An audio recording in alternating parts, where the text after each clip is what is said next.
बेवकूफियों से आजिज आ चुका हूं मैं। आगे से ध्यान रखना। गुस्ताखी माफ हो जनाब। अस्सलाम वालेकुम जनाब। अफजल मियाँ, कहिए खैरियत?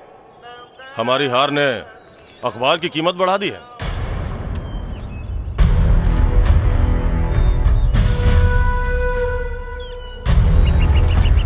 अफजल मियाँ।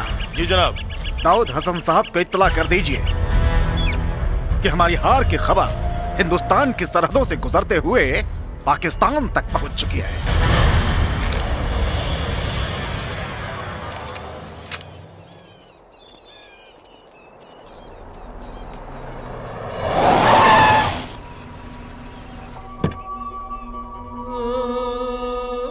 मुल्क किसी जमीन का मोहताज नहीं होता। जमीनें हासिल की जाती है या जीती जाती है। जिन्हें लगता है ये जमीन उनकी है, उसे बताना चाहता है। जो मजहब को नहीं मानता वो काफिर, और काफिर की एक ही सजा होती है, वो है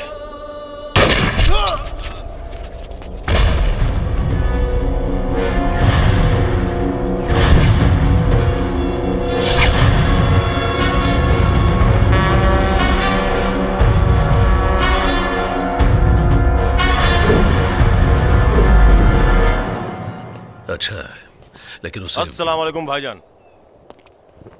हैदर अली साहब ने आपको याद फरमाया है।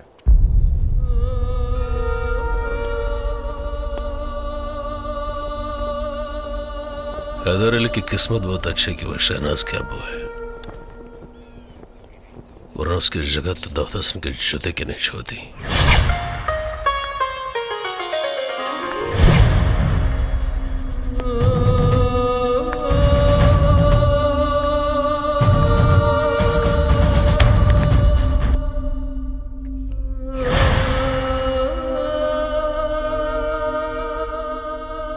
शहनाज, जंगल है आपकी आंखों में, जहां कर मैं अपना रास्ता खो जाता हूं।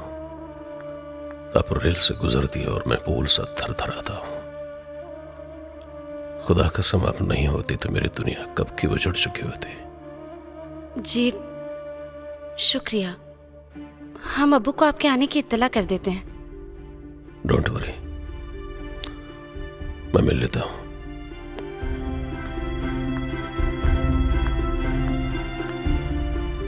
वो बहुत खुशनसीब होते हैं बेटी, जिन्हें इतना चाहने वाला शौहर मिलता है। इस आदमी से नफरत की बू आती है अम्मी। नहीं बेटी, ऐसा नहीं कहते। अपनी सांसों से कह दो कि अपनी जगह बदल लें, क्योंकि आपके अब्बू अपना फैसला नहीं बदलने वाले। और अगर हमारा फैसला बदल गया तो अब्बू? तो उस दिन बदलना जिस दिन हैदर अली और दाऊद हसन से मजबूत हाथ तुम्हें मिल जाए।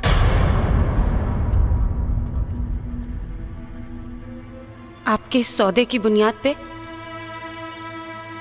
आपकी बेटी कुर्बान अब्बू। वाह वाह वाह वाह वाह,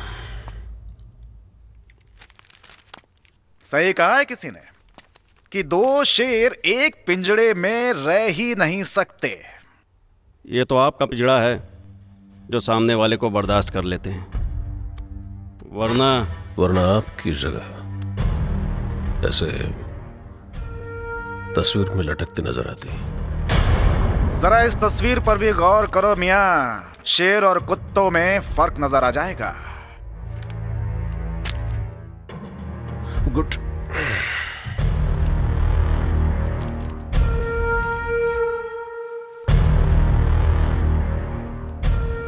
किससे सुनने वाले इतिहास लिखा करते हैं हैदर साहब। इस हार को जीत में तभी बदल दिया जाएगा जिस दिन हिंदुस्तान की बर्बादी का झंडा पाकिस्तान लहराएगा। शास्त्री जी। हाँ नमस्कार। अरे नमस्कार नमस्कार। कीलें प्रसाद। बैठी बैठी बैठी। हाँ हाँ ठीक बा। प्रणाम चाचा। अरे अरे प्रणाम प्रणाम। कैसन प्रसाद है? अरे भाई, जब से जान बचल बना हम अपन देवता बदल देहनी। शास्त्री जी, जवन देवता हमनी की हिफाजत ना कर सके ओकरा के पुजला से का फायदा। ठीक कहनी भाई साहब। हमू 7 गो एतवार भखले बानी। ए माई, अगर कबीर भैया के एक बार बेटा बना लेते तो इतवार सोमवार के झंझट खत्म। छोड़ ना नैना, अपना खेत के मरचा ढेर तीत लागेला। अरे मुझे से फेंक ला। अरे राम राम राम राम। अरे रवा के लागल त ना हम ओकरा के मनी ह, लागल त नानु है। ना ना कौनो बात ना है। बाकी तनी देखी राहुल लुटवा सही सलामत बा कि ना। अरे छोरी छोरी भाई, पहले ये बताई घर के समाचार कैसन बा? घर एकदम सही बा। बाकी परिवार अपने परिवार से ज्यादा खतरनाक है शास्त्री। बाकी एक बात बा, हमारे एगो बेटी बिया जवन साक्षात देवी बिया, साक्षात देवी।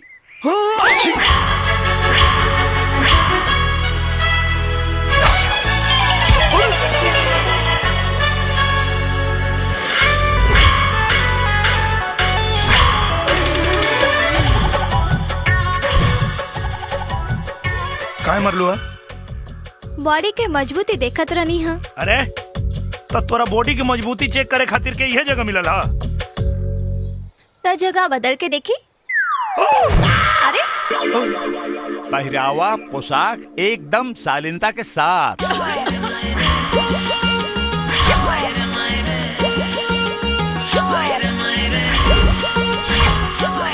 नैना, हाँ कॉलेज में साड़ी? अरे इतने से बाबूजी के दिखावे खातिर। घर से निकले के समय साड़ी और घर पे जाए के समय साड़ी। और बाद में? हाँ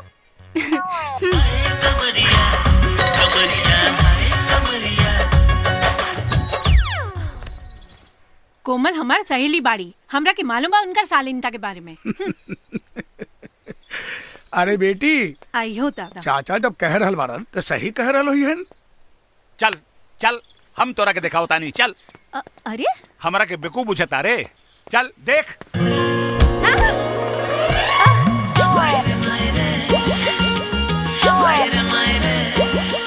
ये आवाज कहाँ से आयल रहे? अरे वो शास्त्री जी की बेटी नैनुआ हमरा कोमल से बराबरी करतिया। भगवान देले भी तो छप्पर फाड़ के। अच्छा, जब लेवे लें तो बहुत गलत जगह से। और दूध लेके ना आई नहीं हरुआ? अरे हाँ, वो नैनवा के चक्कर में भुला गई नहीं। तो ठीक बा, रउआ दूध लेके आई, हम मंदिर से आवत आनी। हाँ हाँ ठीक बा। बेटी कोमल। जी बाबूजी। अरे हम नैनवा के अंदर भेजनी है कि केहू और के? नैना के बाबूजी। अच्छा अच्छा ठीक बा। बाकी शास्त्री जी अपना बेटी के खिया पिया के एकदम लइका नियन बना दिले बाड़े। ढेर बहादुरी के काम करे तारा। सरकार इनाम दी ना, हमरा से ले ला। ढेर जबरी करबे ना तो अभी चिल्ला दे। चिल्ला हम कहा दे? हमारी इज्जत लूटे खातिर घुसल रहलो हो। सही नक्षत्र में तोर जन्म नहीं खेलागा। एक अबीर, अपन प्यार के अबीर लगा के हमार नक्षत्र सही कर दो हो। माई माई कर तो बिया, चढ़ तो बिया। देखा घर में कोई ना बा, मौका अच्छा मिलल बा। चला ना रे, ये तो खाली धोए वाला पार्टी बा, कुछ करे वाला ना। अच्छा तोहार पुजारी के आवे के टाइम हो गई बा। ओम नमः शिवाय, ओम नमः शिवाय, ओम नमः शिवाय। ओम शिव शिव शिव शिव शिव। ए लौकत नहीं खे, पूजा करे जाता नहीं, अशुद्ध कर देले। आओ दिन तो सटवा उड़ के चल आयल है तो हमार पठनिया शुद्ध ना भइल रहे। हाँ तो हवा से उड़ के चल गई होई। तो पनियो हवा से उड़ के चल गई।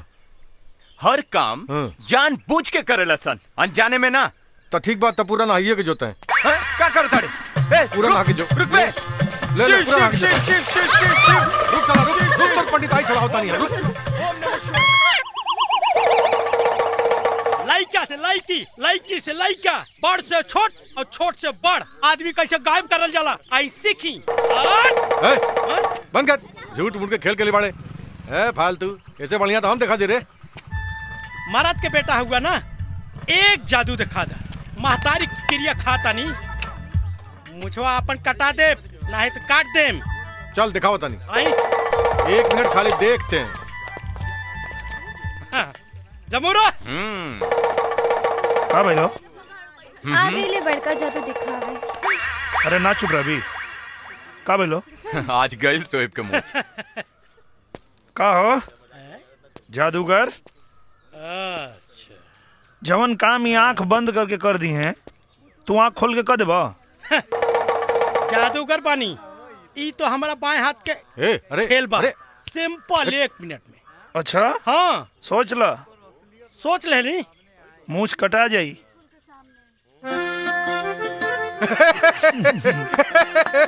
बारे वाह, गजब आइडिया दिलेगा भाई। आज से तोहरा के जीतल जरूरी बा भाई, काहे कि आई तोहार मूछ बड़ी सही लगता।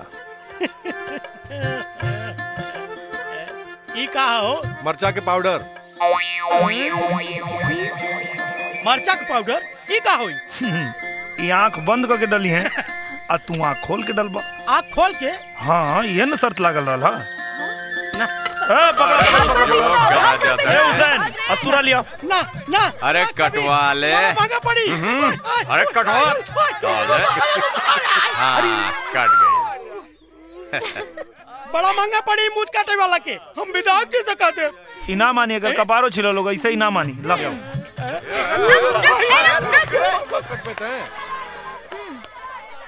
जादूगर हा कहीं मशीन ना गायब कर देवे। पागल है का रे?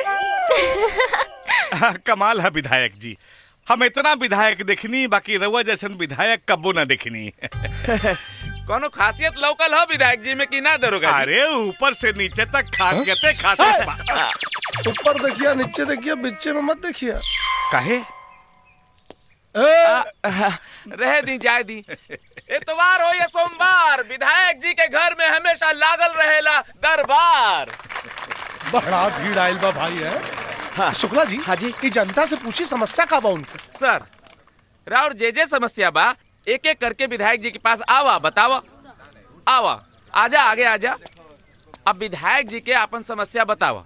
बताओ बताओ। सरकार पिछले इलेक्शन में कहले रहनी कि नहर में पानी आ जाई, नहर में पानी अभी ले ना आइल, ऐसे जनता का परेशानी होता। आओ आओ आओ आओ। जा विधायक जी के लगे जाए और धरो समस्या का समाधान करी। शुक्ला जी चालू रही। हाँ। घर कहाँ पड़ी बाबू तोहार? आराम से पी बाबू। पानी पी ले। कितना पानी चाहिए तुझे? पानी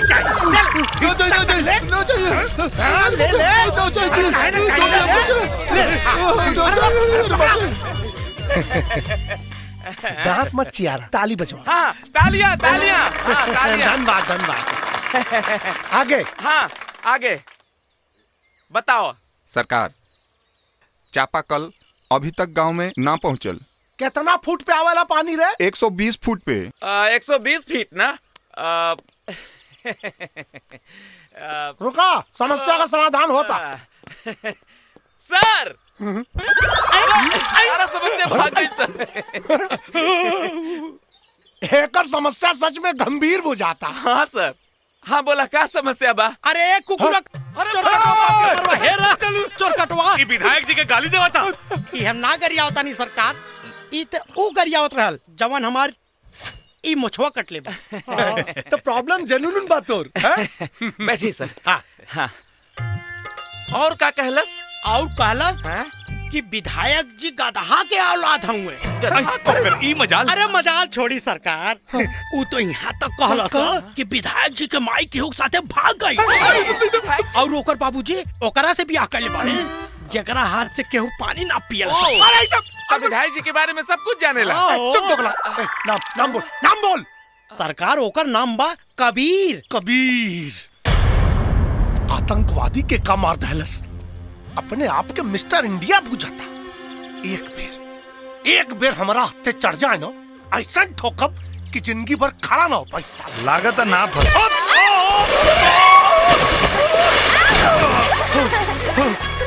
कार्य नरी ठोक दली।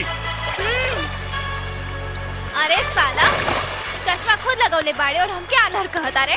और सुन है नहीं, और रास्ता पे खड़ा रहबे तो केहू ठोक के जाए। हाँ? ई रास्ता तोर बाप बनवले बाने। हाँ, आ गईले। क्या रे? रामेश्वर बाबा। अरे बाप रे बाबूजी। बाबा प्रणाम। खुश रहा बेटा, खुश रहा। हुसैन बेटा यहाँ क्या करत बाड़ा? मछली पकड़ा तानी। अच्छा मछली पकड़ता रहा। तू का करता लागता कबीर चाचा के मछली के मगरमच्छ पकड़ ले ली बिया।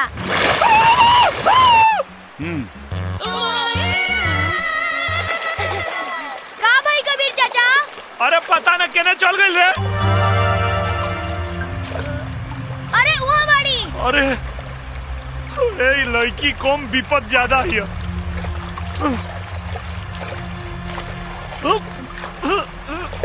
निकलल निकलल। ए कोमल कोमल, अरे उठना रे। ए देखना लागत पानी पी ले भैया। तो निकालो। कहाँ निकला था? अरे पीठ पे दबाइले से पानी निकली। पेट पे दबाओ। पेट पे? हाँ दबाओ।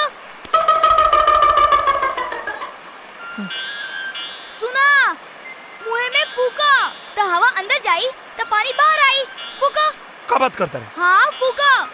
फूकला से पानी बाहर निकली? हाँ। फूका ना तो मर जाई। फूका। अच्छा उन्हें देख। अरे मुंह से मुंह लगा के फूका, दूर से थोड़े।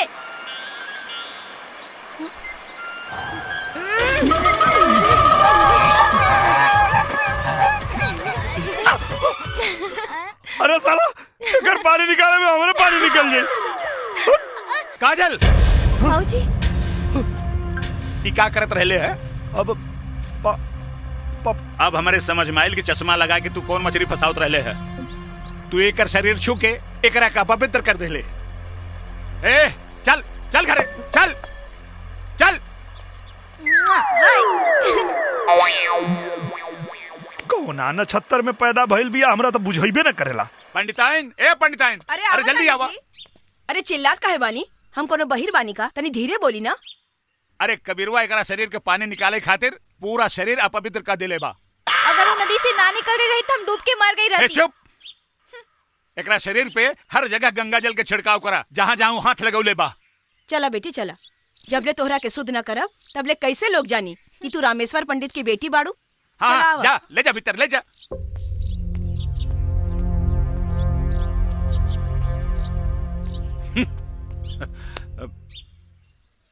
कोमल हमके तू ई बतावा कहाँ कहाँ हाथ लगावले बतो के?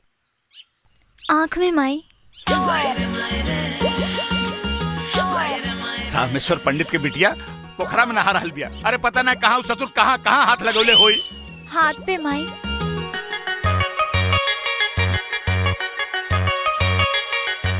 ए सुनाई ना, अरे गंगा जल डाल के अच्छी तरह से नहवैया करा के। ओठ पे माई। अरे कोनो तो ऐसा जगह होई जहाँ तोहरा के छुवले ना होई।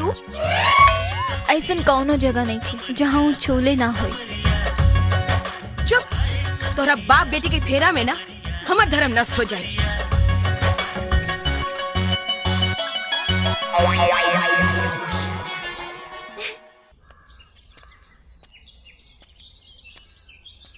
ए मुखिया जी, इस सब मुंह लटका के बैठल बाड़न, कौनो शोक सभा चलता का?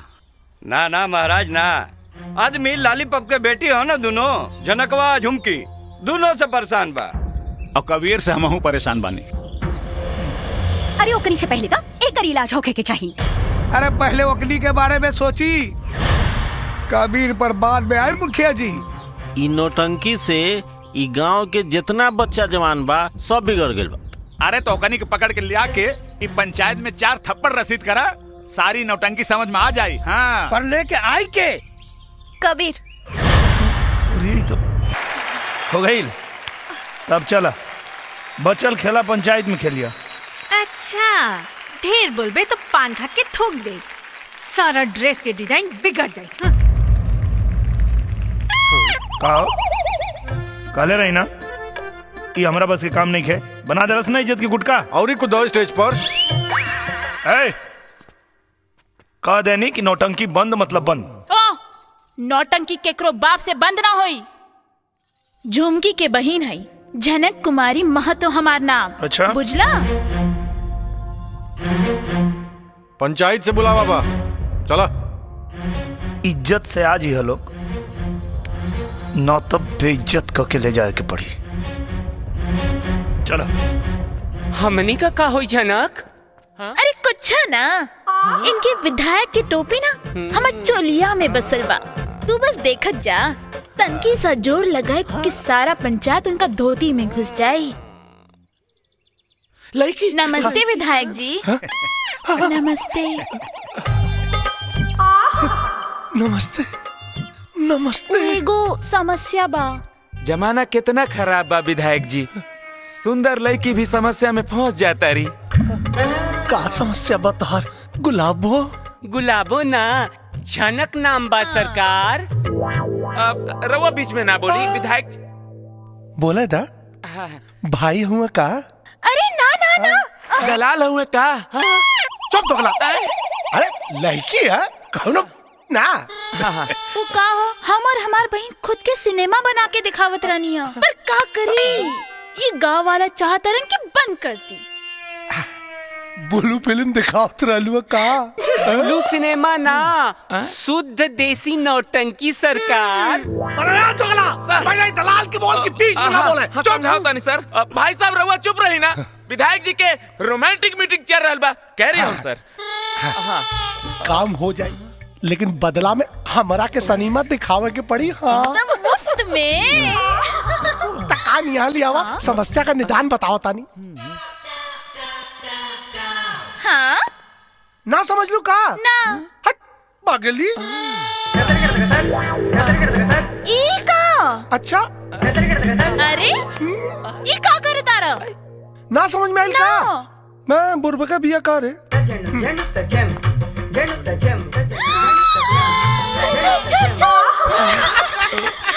अब बस देखते जा, पूरे पंचायत के ना हवा निकाल दे।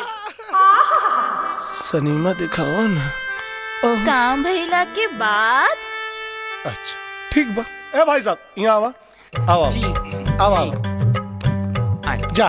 भाई साहब तबले हमरा लगे रही है, काम भइला के बाद इनके लौटा दे। दरोगा जी। सर लड़की के साथे जा, जौनो समस्या होके ओकर समाधान करिया। यस सर।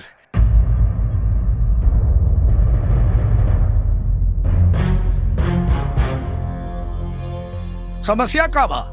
अरे देखत नहीं की का, जम्हाई लेट समय हमार हाथ ऊपर चल गई बा, और अब डॉक्टर कहता कि खूब खर्चा लागी, ऊपर से हमार दीदी के शादी के खर्चा। दे दी लोगन, नौटंकी बंद। अरे जा दी, देखी ना भगवान खुद ही का नौटंकी बंद करा देलन। अरे अरे ऐसे कैसे? हम ना नाच सका, पर हमार दीदिया तो नाच सकतिया ना। अब इलाज और पेट भरे खातिर कुछ तो करे के ही पड़ी। इज्जत बेच के अपन पेट भरवे का? ए, इज्जत हमार जाता तो तोनी के काहे फटता? जबान संभाल के बात कर, ये पंचायत है, तोर घर ना। हमरा घर के बारे में कुछ मत बोलो। अनाथ कही के। धनक! और जोर से बोली। सड़क से उठावल लड़का के बाप ना कहा जाए। कबीर हमार बेटा, हमार बेटा। अच्छा तो एक बेर बस काकी कह देस ना, तो काल से नौटंकी बंद, ना ही तब बंद करे के खर्चा रउआ लोगन के जेब से निकाल ले। माई एक बार कह दे कि कबीर भैया तुम्हार बेटा हवन। झूठ बोल के हम नरक में जगह न बनाई। पति की अवहेलना कैला से स्वर्ग में जगह ना मिल जाए। बोल, तोरा नौटंकी बंद करे खातिर कितना पैसा चाहिए? 5 लाख। और अगर तोर बीमारी झूठ निकलल तब? 5 लाख ईदी। ठीक बा, लेकिन रउआ पैसा का इंतजाम ना कईनी तब पगड़ी उतार के चप्पल के झाड़न बना ले। कबीर बेटा, जब आपन आपन न हो सकेला तो गैर भला कैसे आपन हो सकेला? बाकी 5 लाख के व्यवस्था कहाँ से होगी? पंडित जी, जबान हारल बानी, अपने आप के बेच दे, बाकी अपन पगड़ी के केहू के चप्पल के धूल के झाड़न न बने दे। बाबूजी, हमारा शरीर के कण कण आपके कर्जदार बा। इस शरीर पे पंडित दीनानाथ शास्त्री के हाथ लगल बा। अगर ये बिकैबो करी तब 5 लाख से ज्यादा में कम में ना। शाबाश बेटा। अरे समस्या से निकाले में दरोगा हमने ये फंसा देलस। खोल के बतावा सर। हाँ मतलब खोल के बतावा, बात बुझाई ना। अरे अरे मास्टर जी 5 लाख देवे खातिर तैयार हो गईला। पर ई दरोगा बीच में टपक के ई कहले कि अगर झूठ पकड़ा गई तब 5 लाख हम दे। एक मिनट हटा। का दरोगा? अरे दरोगा ना साले दोगला बड़े। का जरूरत रहो जब? अरे समझावा, तू ही एक समझदार आदमी बड़ा बस। हाँ सुनी, बात अगर बिगड़ जाये नू तो विधायक जी बनी खुद अपन 5 लाख रुपया रहुआ के दे दे। हाँ। बीच में बोला के क्या खाला सा बीच में बोला के? ए हमार गुलाब, अब दिखावा ना सनीमा। समस्या से निकलने के बाद बुझनी हम अबो कहता नहीं ई मास्टरवा 5 लाख रुपया दी कहाँ से? मास्टरवा अब अपना बिटिया के बेचे या बेटा के? फूलचंद पाड़े के जाल में तब फंस गई लू। अब बीवी का मोबाइल मिल गई बा तो ढेर पकड़ करबे। चल फोन रख। नमस्ते मुखिया जी, सरपंच जी नमस्ते। ली विधायक जी बैठी। कहा चच्चा, का जरूरत है वो नौटंकी वाली के मुंह लगौले के? 5 लाख रुपया कहाँ से देबा? नौटंकी कैले बिया और नौटंकी के कोनो पैसा ना होला। तोहनी के कैसे मालूम कि वो नौटंकी कैले बिया? अरे बीच में मत बोला सन। बैठ जाइए। सॉरी सर, बैठ जाइए सर। चच्चा अगर बीमारियां सही निकल गई तब का करबा? 5 लाख रुपया दिया ही। अगर झूठ निकलल तब तो 10 लाख रुपया विधायक जी दे दी हैं। सॉरी सर। पैसा तोहनी जैसन लालची आदमी के लालच है और यहाँ बात मान सम्मान के बाद कुछ और बोला। अच्छा कुछ और? हाँ, शास्त्री जी का जूता और हमार सर। विधायक जी अगर बात सही निकलल तब तो विधायक जी के जूता और शास्त्री जी के सर।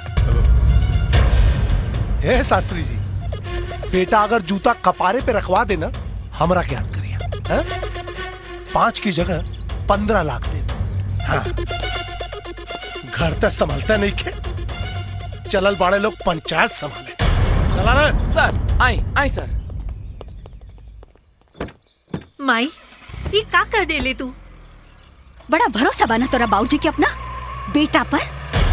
वह भरोसा के क्रिया अगर हमार बेटा हार गई तो भगवान के दरबार में अकेले से कहता के तोहरा प्रमाण देवे के पड़ी। अगर हमरा सुहाग के पकड़ी गिरल ना तो जहर खा के जान दे दे। हट माई। काकी अरे मर्दे, उदासी ना ठीक लागेला तोरा चेहरा पर। कबो कबो कोनो बात दिल में भाला के तरह चुभ जाला यार। ओकरा खातिर एगो रास्ता बा हमरे पास। पंडियो जी के सहमति बा और ऊपर सोचबा तो एकदम सही रास्ता निकल आई। कौन रास्ता? कोमल से ब्याह कर लो। कर तो ले यार, लेकिन हमरा जीवन में औरत के प्यार नहीं के वो जन्मा के दरगाह पे फेंक दिया, कि वो अपना के प्यार न दिया। कोमल से जान से बढ़ के प्यार करी ले, कहीं वो ठुकरा दे तो जीते जी मर जाए यार। कबीर, अगर फिर आगे कबो ऐसे कहला तो एक थप्पड़ मारे बिना बियाह के पति कहे लगभग।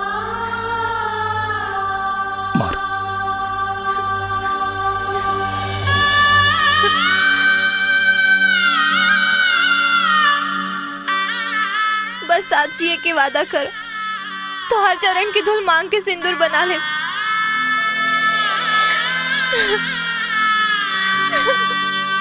कबीर चाचा, वो झनक के हाथ सही बा। तोरा किसे बता रे? बाजार में स्वेप सब्जी खरीदे देख ले। हाँ कसम से हमके देखला तो हाथवा ऊपर कर लेलस। हाँ जैसे वो मदारी के ले रहे। फिर बोलबे ना तो मारा मुहा बोमा पुल हो जाई। मजाक सही नहीं खे, बात सही भी हो सकता। एक काम कर लो, पूरा गांव के झनकवा के द्वारे जुटावा और हाँ, विधायक जी के जरूर बुलैया। पर करबा का? वो तक कैला के बाद पता चली।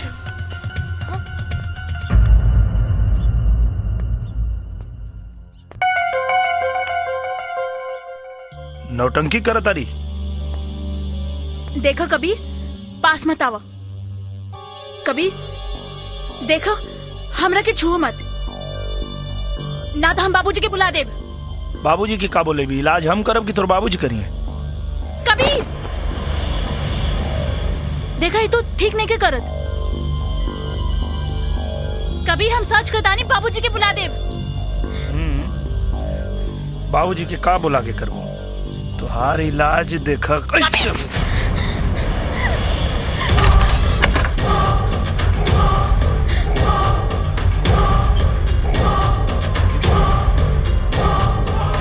चल बताओ, हकीकत का बा? ना तो गांव और पंचायत के फैसला बहुत भारी पड़ी। फिर ना तो नाचे लायक रहबे और ना नचवाबे लायक। Side please, side please. आई सर, करने गई। आई। अब चुप काहे बाड़े? बोल। ज्यादा नौटंकी मत करे, नौटंकी वाली। हम ई नाटक विधायक जी के सिखवला पे कैले रही। अरे झूठ बोला दिया। बस उठाइबा के उठावे के पड़ी। अब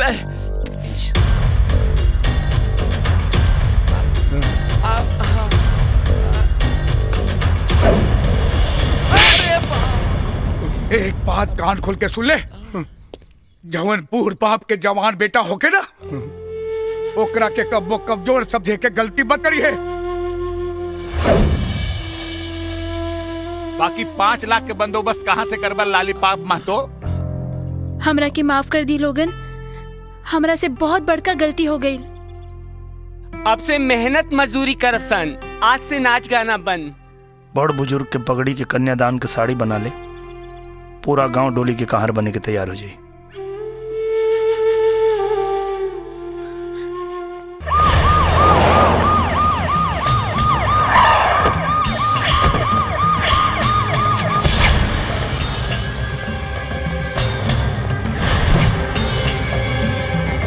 जीजा,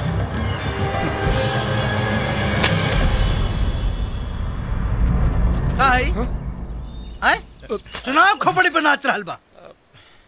अब चुनाव चिन्ह जूता होई का? हम वैसे रहनी मंत्री जी। पलटे के चक्कर में विधायक जी पलटा गई नहीं है। हाँ है जी। है यस सर। अरे साले हुआ खड़ा होके का बाबा जी का घंटा गाड़त रहला। ई का रे? अरे साला, हमके अगर टेंशन में ब्लड प्रेशर हाई हो गइल हो, बवासीर हो। तू साले हमरा के ना मंत्री जी, कम से कम वर्दी के तरह वाली लिहाज करी। ई लोग के चक्कर में ई दरोगा दोगला बन गया है। ठीक है, कहता रहा।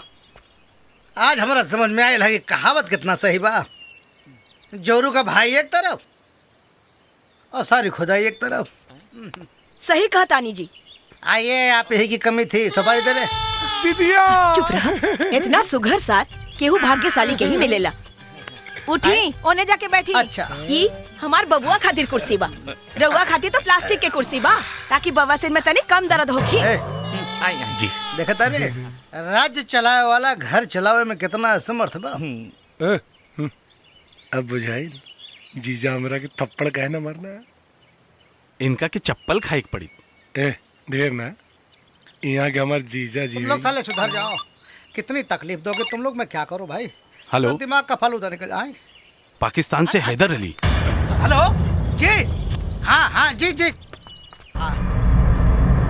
हाँ हैदर अली साहब, वालेकुम प्रणाम। वालेकुम सलाम चौबे जी, कहिए सब खैरियत? जी जनाब, हिंदुस्तान प्रगति कर रहा है। चुनाव नजदीक है। अब अगर जनता की सहानुभूति मिल जाती तो चुनाव तो हम ऐसे ही जीत जाते। सहानुभूति ठीक है, चलिए कर ही देते हैं हंगामा। दिन और तारीख आपका और काम हमारा। अरे जनाब शुक्रिया। तो लीजिए लगे हाथ, दाऊद हसन साहब से बात कर लीजिए। हाँ दीजिए दीजिए। वालेकुम प्रणाम हुजूर। 14 अगस्त का जवाब होगा, 20 दिसंबर। हाँ खुदा हाफिज।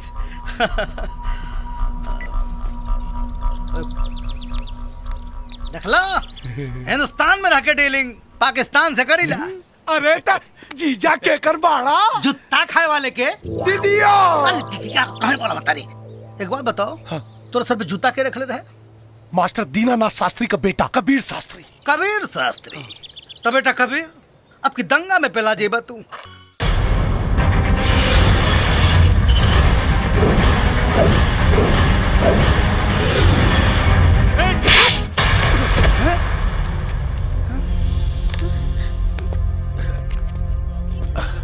कबीर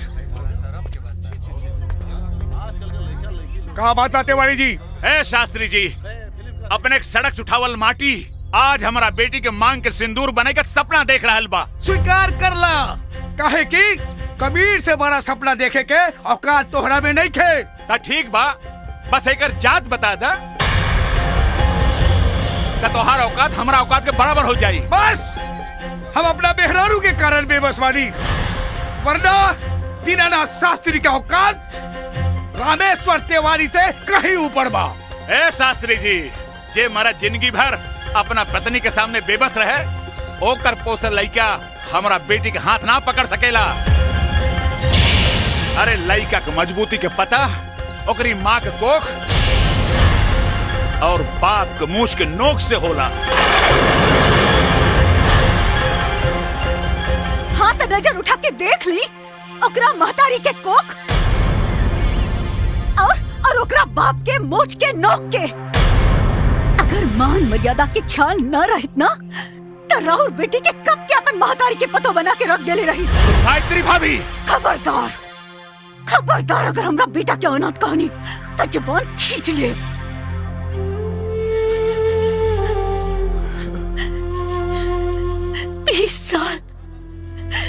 बीस साल लग गए हमरा के अपन बेटा पहचाने में। रवा तो 7 जन्म में भी ना पहचान पाई।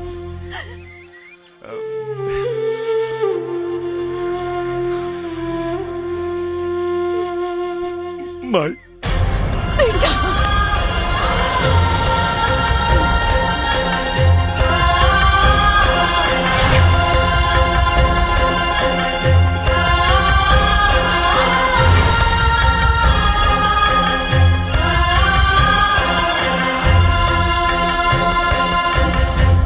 ये एहसान के कर्जदार हमरा और जिंदगी भर है।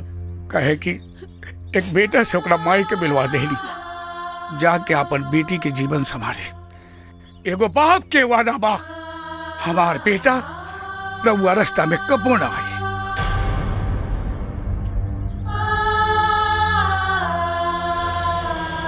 बाबूजी रवा रोवा तानी। रे डारे पगली, इतना खुशी के आंसू बा। ब्याहे के 25 साल बाद पंडित दीनानाथ शास्त्री के परिवार पंडित रामेश्वर तिवारी के वजह से आज पूरा भइल।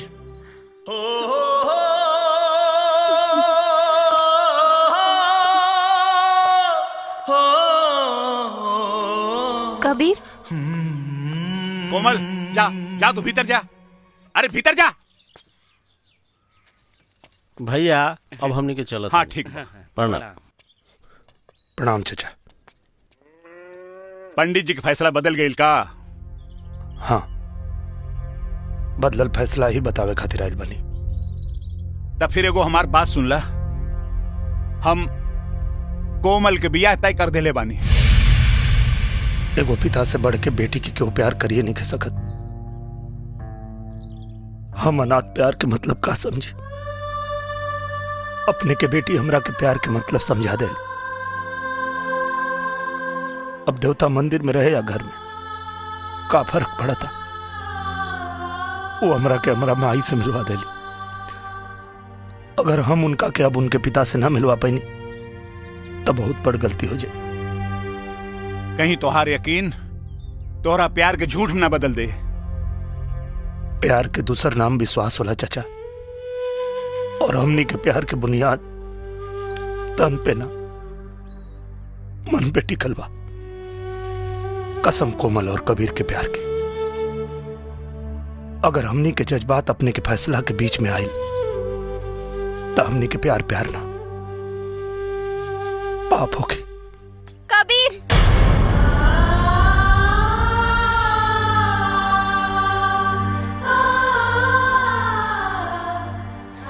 औरत के भाग्य के फैसला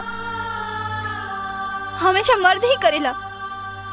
एक बात के विश्वास रखिए, जिया जी हमरा साथे भाऊजी के खोजल और तोहर त्यागर रिपोर्टर जाए, लेकिन मरला के बाद हमार तन और मन पर अधिकार सिर्फ हमार रही और हमरा साथे ई गांव के एगो निकम्मा जाहिल अनाथ कबीर के याद जाए।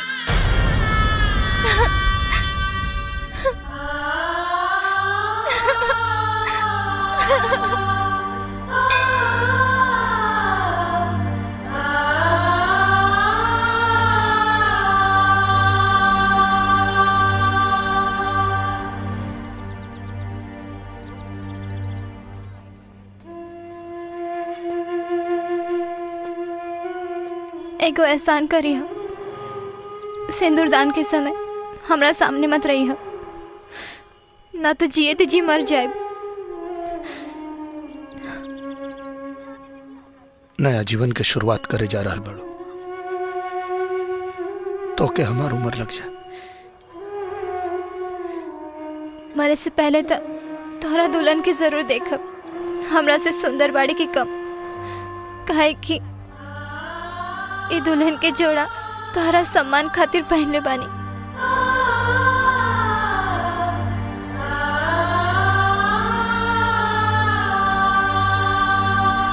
ओम गजाननं भूतगणाधिसेवितं कपित्थजम्बूफलचारुभक्षणं उमासुतं शोकविनाशकारकं नमामि विघ्नेश्वर पाद पंकजं मंगलम। बजरंगी, घीव कहाँ बा? मंगलम पुंडरीका। का भेल पंडित जी?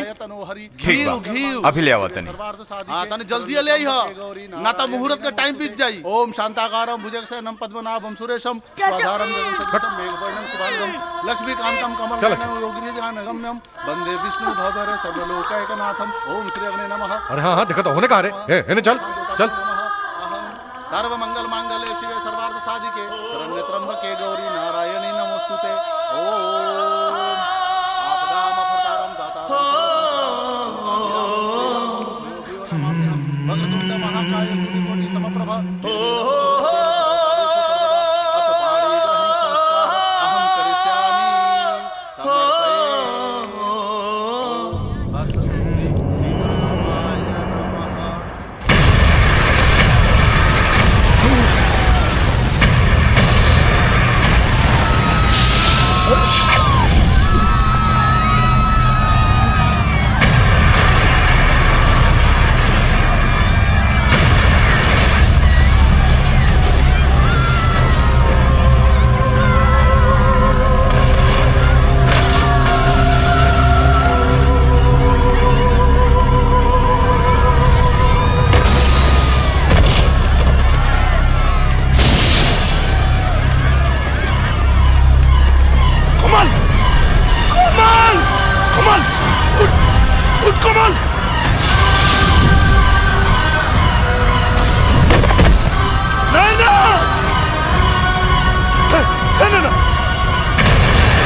जवन पूर बाप के जवान बेटा होके ना ओकरा के कब्बो कमजोर समझे के गलती मत करी है। कबीर हमार बेटा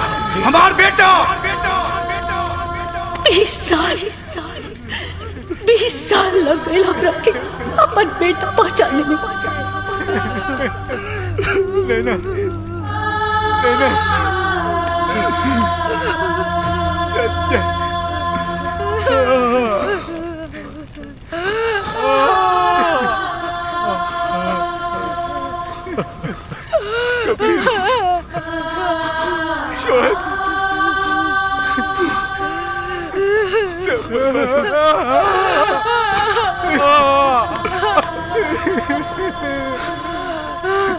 हमने से रब ना रूठे ई साथ नहीं छूटे कबो टूटे नहीं डोर से पतंगवा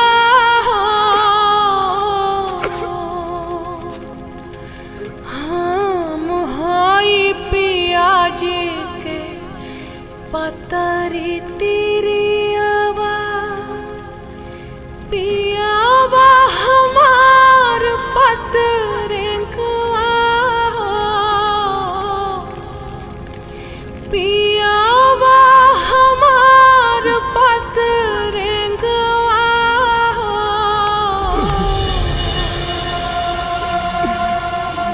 आज पटना के सीरियल ब्लास्ट ने पूरे पटना और यहाँ के सिस्टम को दहला कर रख दिया है। एक के बाद एक पूरे 6 धमाके हुए हैं, जिसमें 2 धमाका गांधी मैदान, 2 पटना जंक्शन, 1 एग्जीबिशन रोड और 1 गायत्री मंदिर में। सबसे ज्यादा जान माल का नुकसान गायत्री मंदिर में हुआ है, जिसमें एक गांव के लगभग सारे लोग मारे जा चुके हैं जो शादी के मौके पर वहां मौजूद थे। मजा गेल रहे उस दिन बहुत मजा। का बात बा? रिपोर्ट लिखावे के बा। 1 मिनट बाद में बात करब। हाँ, रिपोर्ट केकरा खिलाफ? उ लोग के खिलाफ जे बम मार के हमरे अम्मी और अब्बू के मरले बाड़े। अरे बेटा, वो लोग पाकिस्तानी आतंकवादी बा। वो लोग के सरकार पकड़ी, हमनी के वो लोग के पकड़े के अधिकार नहीं खे।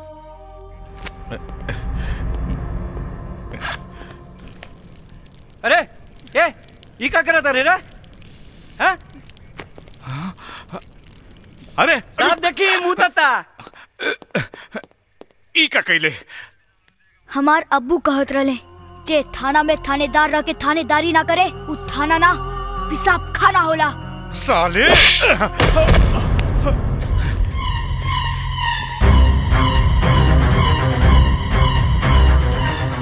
ब्लास्ट के रिपोर्ट चाहिए, वरना तोरा साथ साथ थाना के शमशान बना दे। बाप करा है जी, हाँ? गरजे वाला बादल का वो बरसल बा। अब मरे वाला आदमी के अगर श्रद्धांजलि ना दिल गई तो जिंदा आदमी के आत्मा के शांति कहाँ मिली? नमस्कार नमस्कार नमस्कार।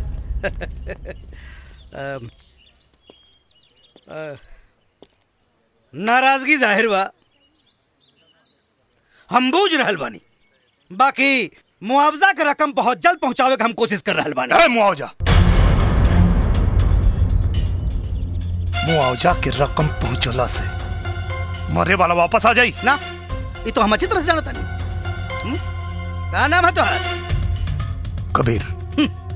तो थाना के फूंक के और दरोगा के मार के मरल आदमी को तू जिंदा कर ले? जिंदा ना हो जाई, लेकिन गुनहगार के सजा दिया तो आत्मा के शांति भेटाई। अरे तो आत्मा के शांति लगा करिए अपन जान दे साले गवार। मंत्री जी चुप! एक शब्द ना न तो दफा लगा के तना ठोकवाई कि बुढ़ापा जियान हो जाई। कानून बड़ा होला, आदमी ना। अगर मरे वाला के एहसास ना रहित ना तो इतना ठको होती तो के कि देह का नक्शा बिगड़ जाए। पुलिस वाले हाथ उठे बताए, हाथ काट दे। 4 को वोट का दे देना लोगन, मंत्री, मिनिस्टर, सांसद, विधायक सब धोने के जूता के धोला। सकल से बेवकूफ लागता रे, ना तो दहिया की टिमनिया नोच लेती। एक बार पता चल जाए बॉम्ब ब्लास्ट में केकर हाथ था, चमड़िया नोचब ना जब आ जाए। पाकिस्तान ब्लास्ट करे वाला पाकिस्तान का आतंकवादी है। सुन के खून पानी तो ना हो गई। अरे महाराज, पहले ही तो पता कैला कि अनाथ के देह में खून बाग की खाली पनिया से काम चलाता। खून पानी के पता वो दिन चली जब ब्लास्ट करे वाला के लिया के एजा। और अगर ना मर लेना तो फिर अनाथ के साथ साथ नाजायज भी कही भी। हाँ, ना तो फिर शहीदे में नाम लिखाई और ना तो फिर नाम दर्ज हुई। चला। मंत्री जी, जीवन और मृत्यु ऊपर वाला के हाथ में होला, लेकिन बॉम्ब ब्लास्ट कोनो आदमी करे लेवा। ब्लास्ट में मरे वाला एक एक आदमी की कसम खा के कहा था, नहीं ब्लास्ट करे वाला के यही धरती पे लिया के मारे। काहे कि बम के धमाका ही ना चिन्हेला कि मरे वाला हिंदू है कि मुसलमान। और यह बतावे खातिर आ रहल बानी पटना से पाकिस्तान।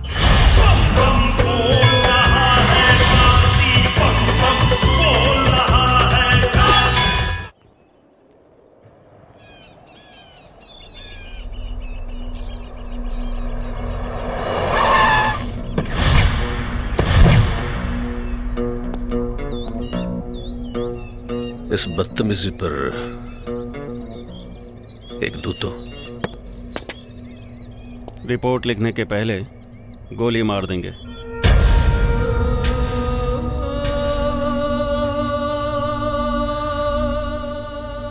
कमबख्त हंसी भी उस वक्त आती है जब हमें किसी पर गुस्सा आता है। गुस्से को दबा के रखिए, गर्मियों का मौसम है, फट जाएगा। वैसे हम तो यहाँ इस बात की इतला करने आए हैं कि आपके नाम की हवा पूरी कराची में है। एक जरा सा तिनका भी बड़ा जख्म दे सकता है। दवा की जरूरत नहीं पड़ेगी, और अगर पड़े भी तो आपके बदन से निकाल लेंगे।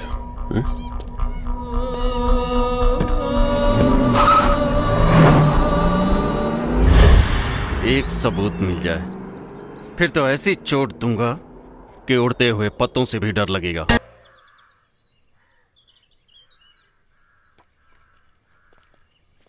कबीर चाचा, हम चलब तोरा संगे पाकिस्तान। और कहीं तोहरा चलला से तोहर कबीर चाचा कमजोर पड़ गए तब? कमजोर ना पड़ी देव चाचा, काहे कि अगर बचपन में माँ बाप की साया सर से उठ जाए तो लड़का बचपने में जवान हो जाला।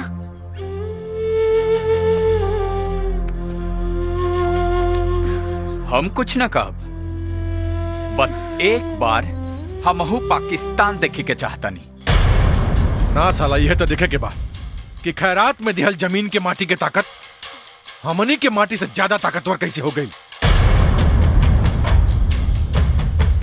ठीक बा। मंत्री जी बतौले रहनी तोहनी के बारे में। ये पासपोर्ट बनवा के कहवा जाए के बा? पाकिस्तान।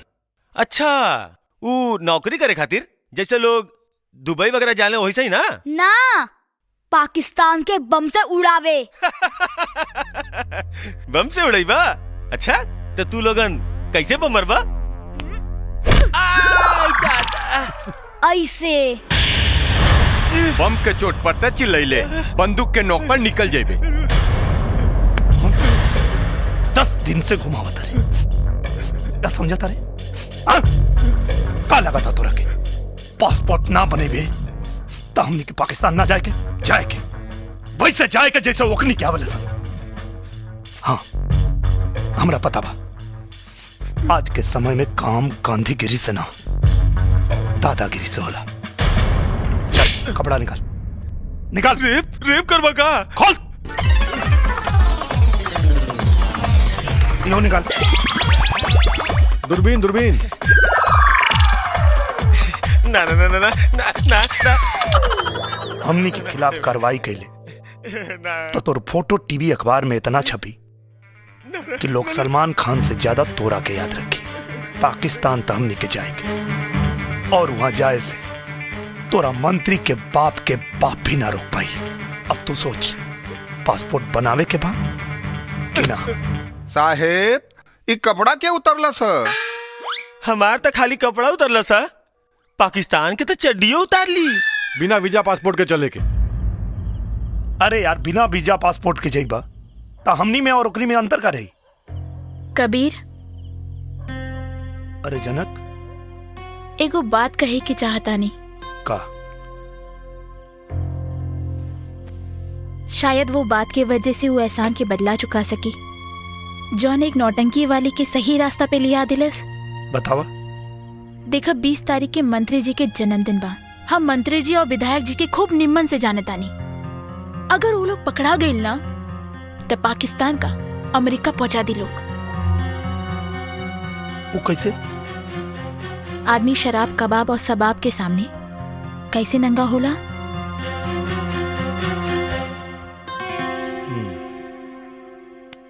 ठीक बा, पहले ही जोखिम हम और शोएब उठावे के। ओके बेबी, कम ऑन। हाँ, ओके।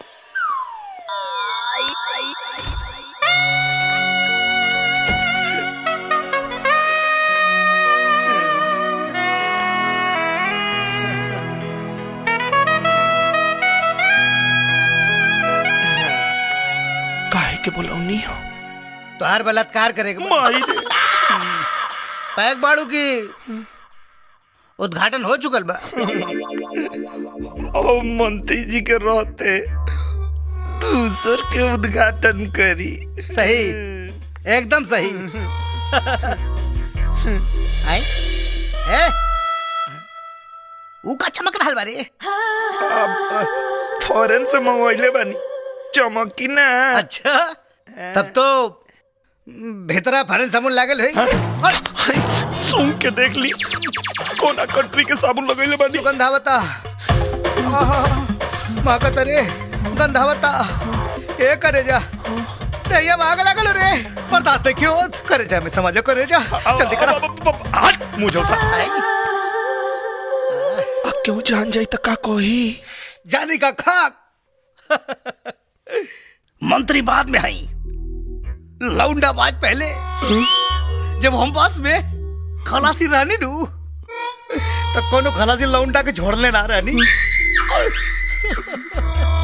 तो यो तो सोची रोज जनता के सेवक होई। सेवक? हाँ।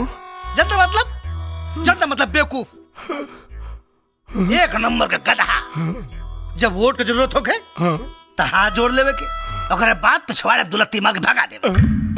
जान, फालतू बात करे के समय ना, जल्दी से आजा, जल्दी से आजा, करे जा, मैं समझ आ।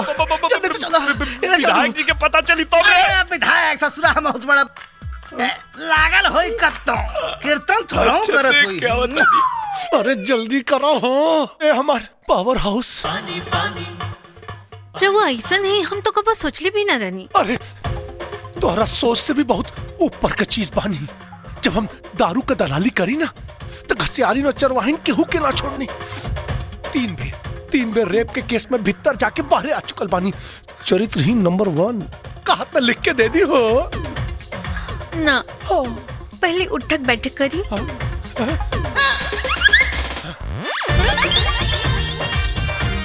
बास की औरी थोड़ा और। अच्छा, पहले ही से दहिया गरमाइल रहल है। उठा बैठक करके और गरमा गई नहीं। एक बेर अरे इतना काम जनता खातिर कैले होती तो आज विधायक से मंत्री ना बन जाती। मंत्री बनले में वो मजा नहीं खे जवन तोरा के पकड़ने में बा। जनता की रउआ के बारे में मालूम पड़ी तो का सोची? सोचेगी जनता अगर इतना होशियार रही तो हमारे जैसन के विधायक नानू बनाई लोग। बातचीत छोड़ा, अब बर्दाश्त नहीं क्यों, जल्दी से आजा। आजा ना, हम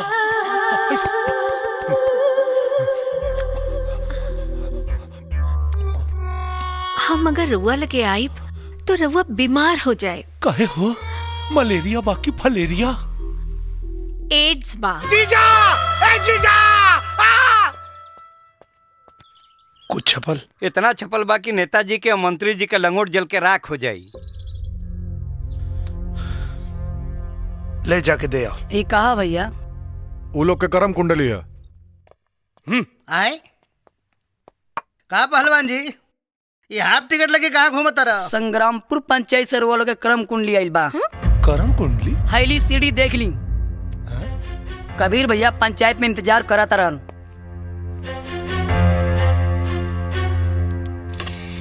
लगा जल्दी ससुर। देखी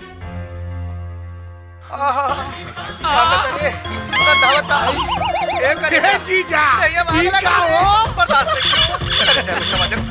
मतलब बेवकूफ, एक नंबर का गधा। जब वोट की जरूरत हो, हे जीजा, अरे तू तो नेता से अभिनेता बन गई ना। अरे साले जहाँ बंद कर पर पांच तलाक हो जाए।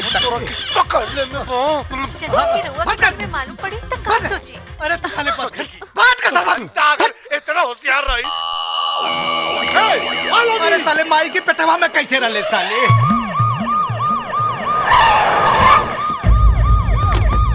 Side side. हाँ आई आई सर। हाँ साइड। चप्पल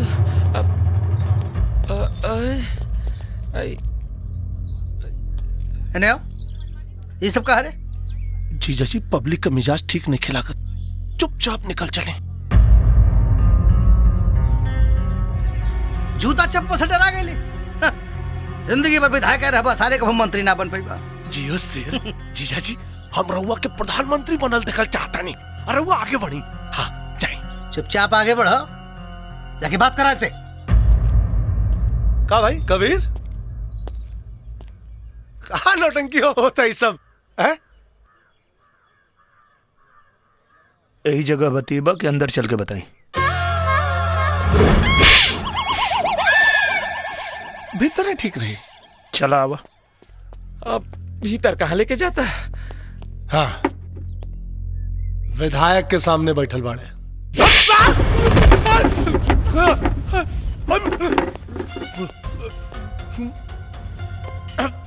विधायक के सामने ना, नालायक के सामने बैठल बनी, वो सबूत के साथ। समझ में आई? हाँ, अब सब समझ में आ गई। अब सही आदमी भैया सही काम नु करी। हाँ, सही सोच ले होगा। जीजा जी के बेच रहा पानी। अब भैया जवन काम मंत्री जी कर सकन और मैं विधायक के काव का काम हो जाए भैया पक्का। हाँ, आ गई। अभिलम्हा के कड़ुआ तेल ढेर फैलत रहना। कुल है गड़ी 2 मिनट में निकाल जानी है। वो आवाज कैसन आइल है? रजिस्टर गिरला के? अच्छा रजिस्टर। समस्या बड़ बाओ। हम ठहरनी विधायक, रहुआ मंत्री, 2 मिनट में सुलझा दे। जाए। ओके डोंट वरी।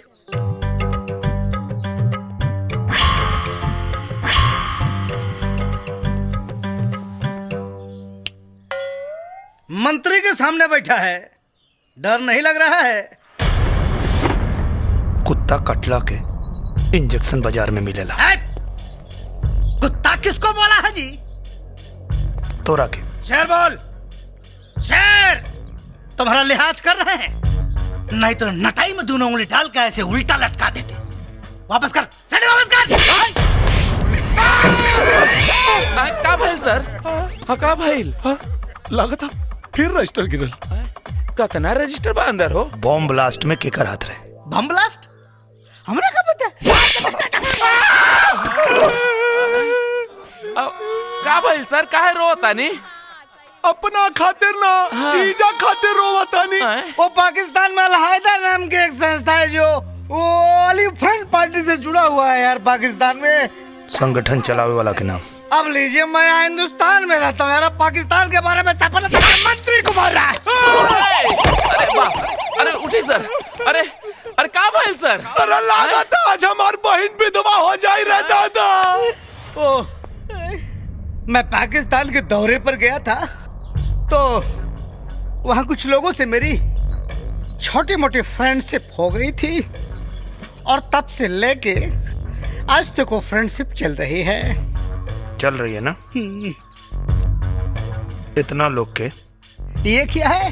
वीजा पासपोर्ट आवे जाए और वहां रहे खातिर व्यवस्था। आए है ये पहलवानमा को ले जाके क्या करोगे भाई वहां पे? तोहरा साथे गइल रहे ना पाकिस्तान। हाँ पहलवान लागत तोरा के केहू आपन याद करा था। हाँ, वार्तालाप करने का ऐसा तरीका पहली बार देखा है भाई साहब। नमस्कार। ऐसन गद्दारन के हाथ में देश बा। शुक्ला जी। जी सर। आप वीजा और पासपोर्ट रेडी करवाइए। यस सर।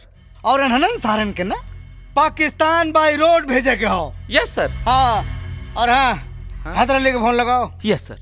है और पहलवानों को वीजा पासपोर्ट बनवाता था। हमार का हिला बाद में बताएंगे। हाँ हेलो हेलो मंत्री जी बात। हाँ हाँ हाँ जी। सलाम जनाब। अरे वालेकुम प्रणाम। और बताइए सब खैरियत? हाँ मजे में। इन धमाकों से कुछ चुनावी फायदे नजर आए? अरे क्यों नहीं? का चेहरा देख ली खुद पता चल जाई। चुप। हाँ जी आप क्यों? फायदे की बात, हमारा फायदा तो हो ही रहा है।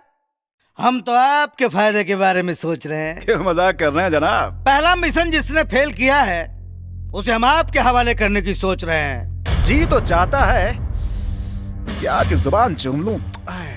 हम गुड़ से भरा हुआ ट्रक आपके यहाँ भेजेंगे। इधर का कागज हम तैयार कर लेंगे, उधर का आप कर लीजिएगा। लेकिन ले जाने वाला लौट कर वापस नहीं आना चाहिए जनाब। भेजिए।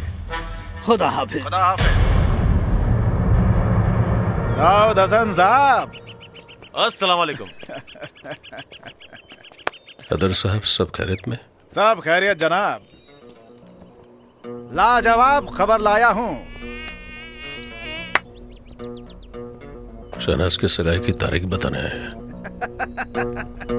उससे भी उम्दा 14 जुलाई को जिस शख्स ने आपको शिकस्त दी थी उस नामुराद को आपके हवाले करने आया हूं।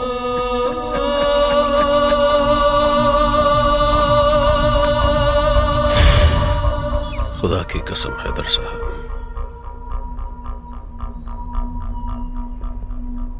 उसकी मौत देखने लायक होगी। शुक्ला सर। सारे कागजात, पासपोर्ट, वीजा और पाकिस्तानी करेंसीज कबीर को हैंडओवर करो। सर हैला ई बा वीजा के कागजात, हई रहल पासपोर्ट, हई रहल कैश। आएगा जरूर लेकिन वापस नहीं जाएगा। पाकिस्तान के दामन को जो दाग लगा है कि पाकिस्तान आतंकवादियों को हिंदुस्तान भेजता है, वो दाग हमेशा के लिए मिटाऊंगा। बल्कि दुनिया को बताऊंगा कि हिंदुस्तान अपने आतंकवादियों को पाकिस्तान भेजता है। का आई सब? एकरा में देसी कट्टा, देसी बम यूपी, बिहार, झारखंड के हर जिला से आयल बा और जाके पाकिस्तान के तू लोग दिखा दो। ये हथियार पाकिस्तान के अमेरिका से खरीदे के पड़ी कि ये हमरा हर गांव में बनेला। हिंदुस्तान के तो बातें छोड़ा, खाली यूपी बिहार चढ़ गई लू था दुनिया के नक्शा में पाकिस्तान हमेशा ला खत्म। सब हथियार पे गुड़ चढ़ा हुआ। देखा था नहीं कौन साला पकड़ा था।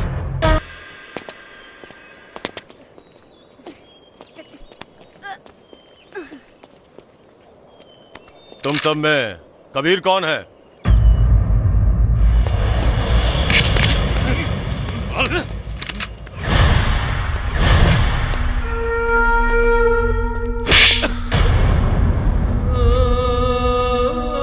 ये कबीर नहीं है, ये कबीर है। ये कबीर है।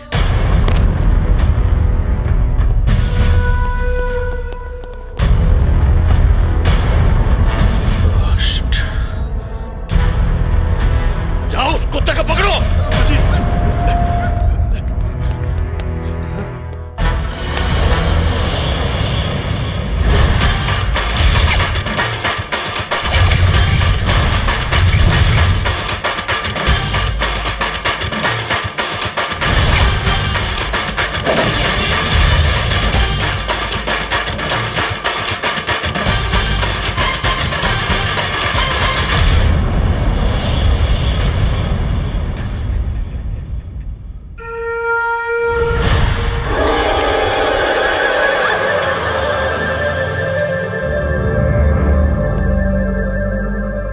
के सौदागर। अगर मर्द का बच्चा है तो माशुका की हिफाजत करके दिखा। सिर्फ पाकिस्तान का नहीं, तेरे घर के कोने कोने का पता लेकर आए हैं। मेरे शहनाज को औरत को छोड़ दो, अगर मर्द है मुझसे हाथ मिलाकर देख। हाथ मिलाने नहीं, तुझसे लात मिलाने आए हैं।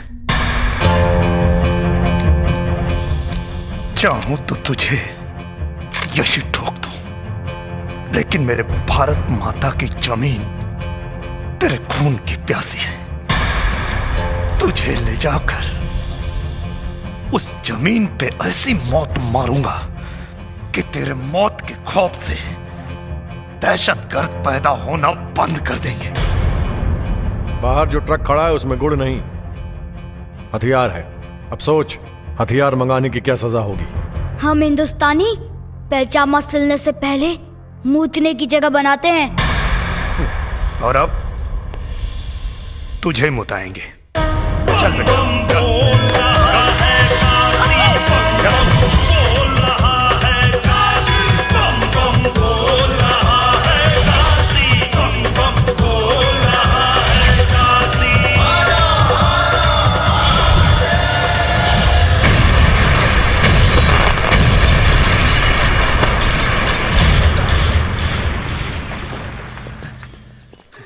अबे फोन उठा मच्छर जात। हमारी शहनाज को कुछ नहीं होना चाहिए। अरे बेगम साहिबा, आप बेफिक्र रहिए, शहनाज को कुछ नहीं होगा। हम उसके अब्बू है ना, कुछ नहीं होगा उसे। हम आपकी सियासत पर अपनी बेटी की कुर्बानी नहीं देंगे। सर, पाकिस्तान से phone sir. Hello, I am Choubey from Hindustan. अबे चौबे फ्रॉम हिंदुस्तान, तुमने ट्रक में हथियार भेज दिया? अरे हम तो यहाँ से गुड़ ही भेजे थे। अब पाकिस्तान की धरती में वो गुड़ अगर हथियार बन गया तो मैं क्या कर सकता हूँ? तुम्हें तो दौड़ा दौड़ा के मारूंगा। पिछवाड़े में बम नहीं बांध दिया तो नाम बदल देना। धमकी नहीं। धमकी? हेलो, हमारे यहाँ 10 मरता है तो एक मुखिया पैदा होता है। हमारे यहाँ 100 मुखिया मरता है तो एक विधायक पैदा होता है। और अब आप खुद सोचिए कि कितने मादर डॉट डॉट मरे होंगे तब मैं एक मंत्री पैदा हुआ हूँ। सबको दौड़ा दौड़ा के ये लुधियाना से लेकर लाहौर तक नहीं भगाया ना, तो मेरा नाम भी हैदर अली नहीं। इस रूट की सभी लाइनें व्यस्त हैं। कृपया जब तक मामला सॉल्व ना हो जाए तब तक फोन ना करें। टीटी पू पापू टिन टिन टिटों। का भाई ले जीजा, कौनो प्रॉब्लम बा का? हाँ, पाकिस्तान के पिछवाड़ा फाट गई हो, तू सीए जाइबा।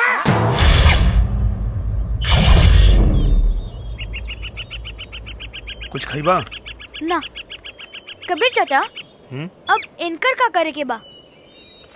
तोरा से बियाह करावे के बा। हमरा के पागल बुझले बाड़ा? इनकर चुम्मा लेवे खातिर हमरा के सीढ़ी लगावे के पड़ी।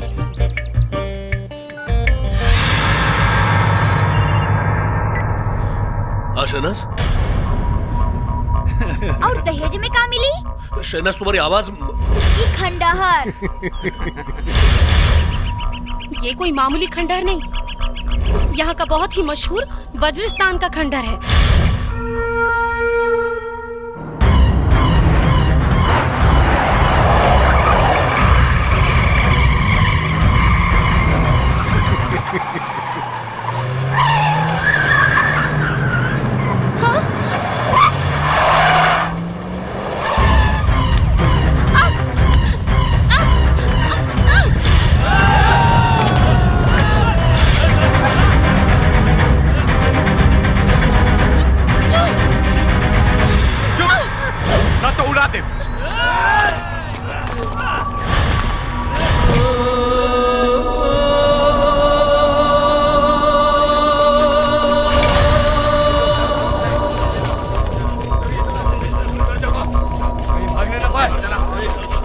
हमरा लागत है सबका राम नाम सत्य ऐसे हुई।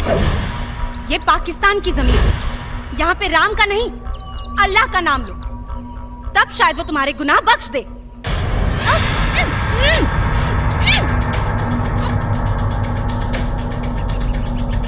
शोएब, बिना बॉल के सिक्सर मारे के पड़ी। इंशाल्लाह।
नहीं तो खोपड़ी खोल दूंगा।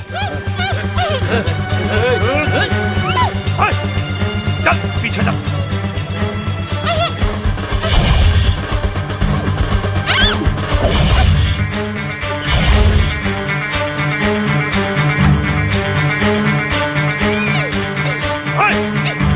वो देखिए शहनाज वहां।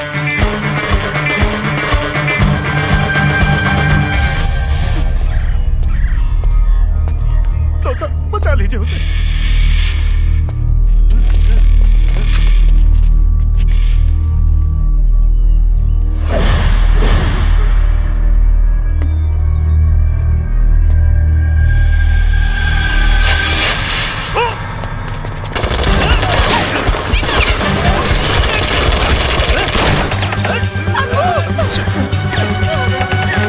मेरा बच्चा।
जिन हाथों से उसने आपको छुआ है,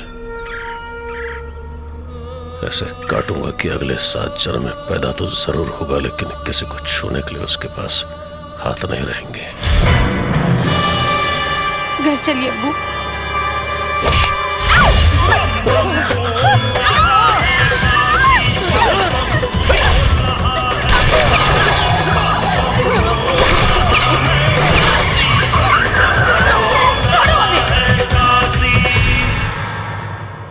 ऊपर वाला भी उसी का साथ देता है जो रमजान में राम और दिवाली में अली को देखता है।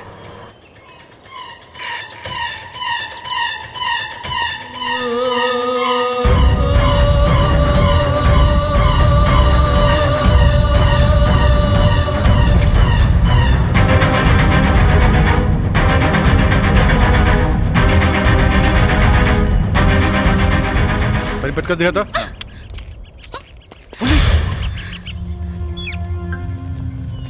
पुलिस बा पुलिस।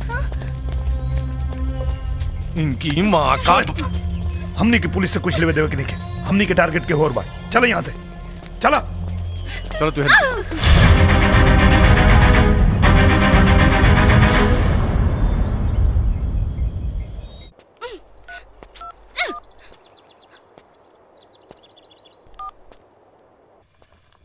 हेलो, हाँ 1 मिनट। हाँ ये दोनों दे दीजिए। हाँ हेलो, अच्छा सुनो, कपड़ा और सामान कुल किना गेल बा, ये बताओ कि हमारा कहाँ पहुँचे के बा? कहाँ पड़ा तू लोग? गुलशन इकबाल टाउन के खंडहर।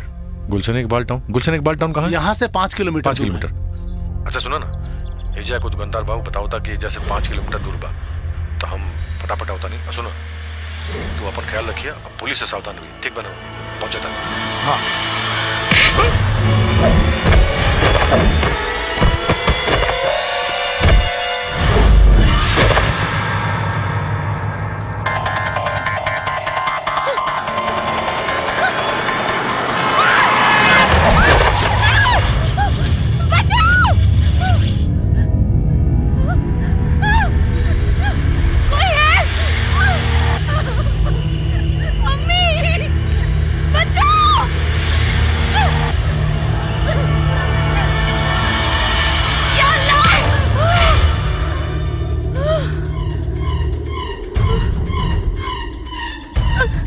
छोड़ दूं अभी?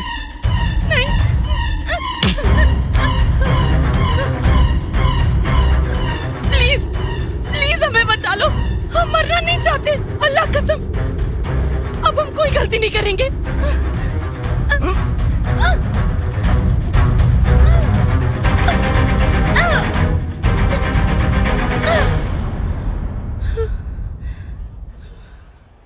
अब समझ में आया जिंदगी और मौत के बीच में क्या फर्क है?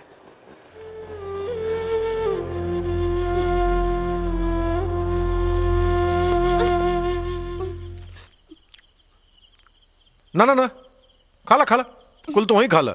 हिंदुस्तान से तो नहीं सेवा खातिर आयल बानी पाकिस्तान हमनी के। दिल कराता दे दिए गोली, ये बोझ के ढोला से मिल जाओ छुट्टी।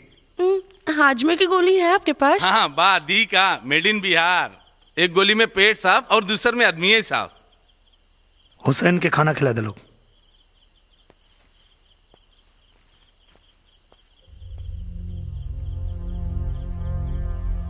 कबीर,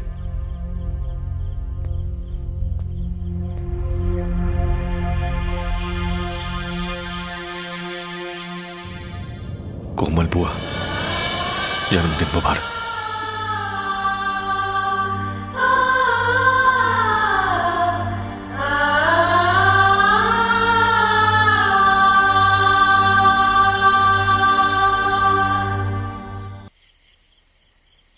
ये कोमल कौन है? गाना गाकर रोने का क्या मतलब है? मतलब ही तो जीवन का मकसद बन गया।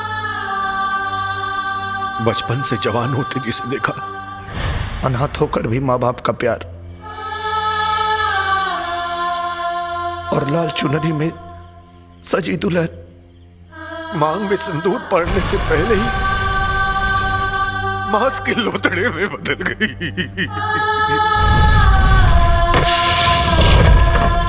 उसी का नाम था कोमल। लेकिन ये सब किसने किया?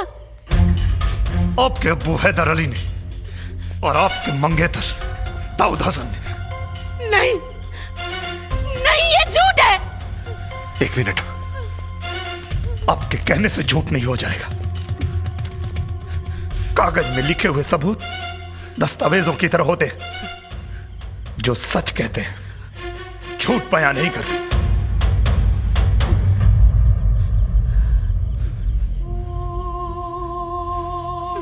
हमारा यकीन कीजिए, अगर आप लोग सच कह रहे हैं तो हम आप लोगों के साथ हैं। माँ बाप के संस्कार बच्चों के चेहरे पे नहीं, उनके रगों में होते हैं। हमारी तहजीब की पहचान हमारे अब्बू से नहीं, हमारी अम्मी से है। हमारे अब्बू पहले मुसलमान हैं, बाद में इंसान, लेकिन हम सबसे पहले इंसान हैं, उसके बाद मुसलमान हैं। कोई दहशतगर्द हमारा अब्बू तो हो सकता है, लेकिन शौहर नहीं।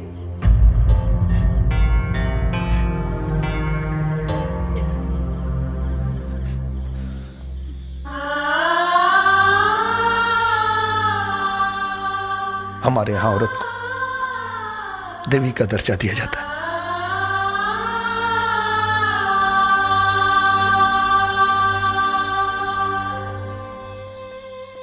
अगर मर गए तो कफन उतार देते ना, अगले जन्म में कर्ज उतार देंगे।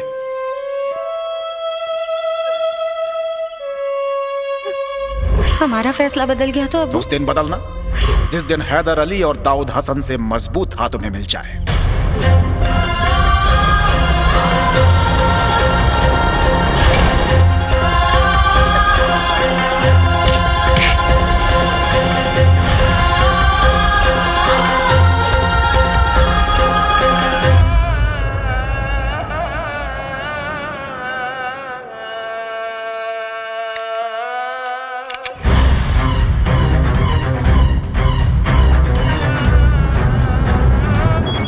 मैसेज?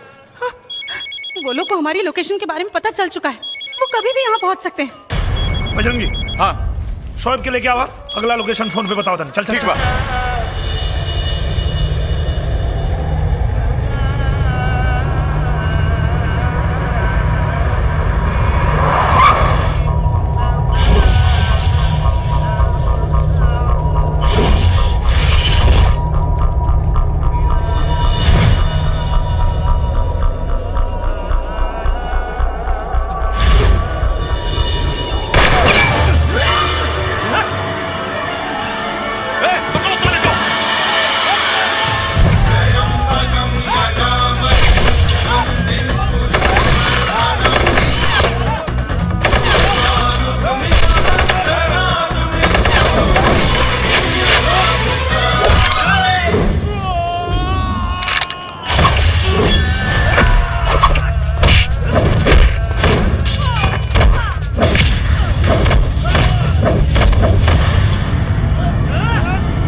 नाम क्या है तेरा? बजरंगी। बजरंग बली का रिश्तेदार है। चल या अली बोल। मेरे लिए या अली और बजरंग बली में कोई फर्क नहीं है, लेकिन गलती से भी मेरे बजरंग बली को बुरा मत बोलना, वरना मारूंगा तो मरने का पता भी नहीं चलेगा। बजरंग बली जय।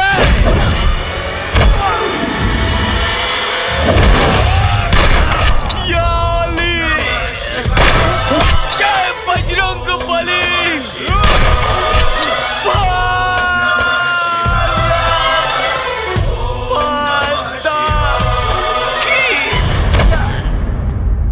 ये बाकी के कुत्ते इधर ही होंगे, चलो ढूंढो।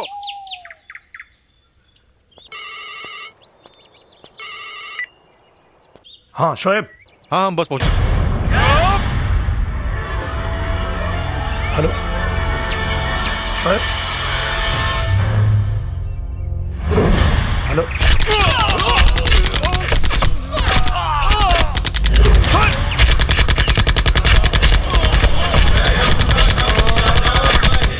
बजरंगी, बजरंगी।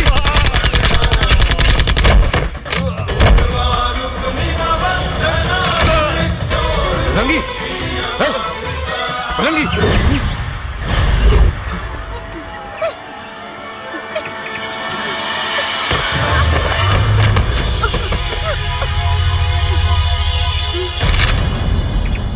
कौन कहता है हिंदू और मुसलमान में लड़ाई होगी? ये हवा भी कमबख्त किसी पाकिस्तानी ने उड़ाई होगी। जान मत छोड़िए रे, जान मत छोड़िए रे।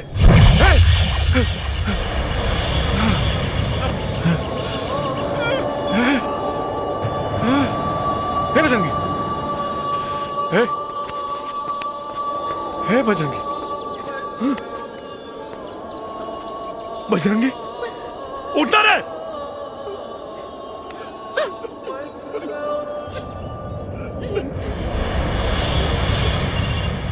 कल पाकिस्तानी अखबार पढ़ लेना, पढ़ने के बाद आंख और दिल दोनों अपनी जगह बदल देंगे। तुम्हारे भेजे हुए कुत्तों की लाशें कल पाकिस्तानी अखबार के फ्रंट पेज पर होगी। साले साहब चल के गांव वालों के बता दे ये क्रांतिकारी के क्रांति खत्म। फॉलो मी सर। आइए सर। हाँ हाँ सर। हाँ कहा मुखिया और सरपंच और गांव वाला सारा लोग सुन ला। कल अखबार का फ्रंट पेज पढ़ लिया सब। हिंदुस्तान से आए हुए आतंकवादी पाकिस्तान की जमीन पर ढेर। नाम कबीर दीनानाथ शास्त्री, शोएब खान, हुसैन खान, बजरंगी पंडित। यस। अब फटाफट सीढ़ी वापस कर दे लोग। कहा से मसीहा टाटा फेस लोड़ा की गए। हे मंत्री, ई हिंदुस्तान के माटी है। माटी कम बारूद ज्यादा होला। ये जब फटी ना तब पाकिस्तान के नामो निशान मिटा दे। ज्यादा बोलेगा साले। साला मसीहा मरेला ना मर क्या वाला बुझे रे मंत्री। बंद है साला लोग के।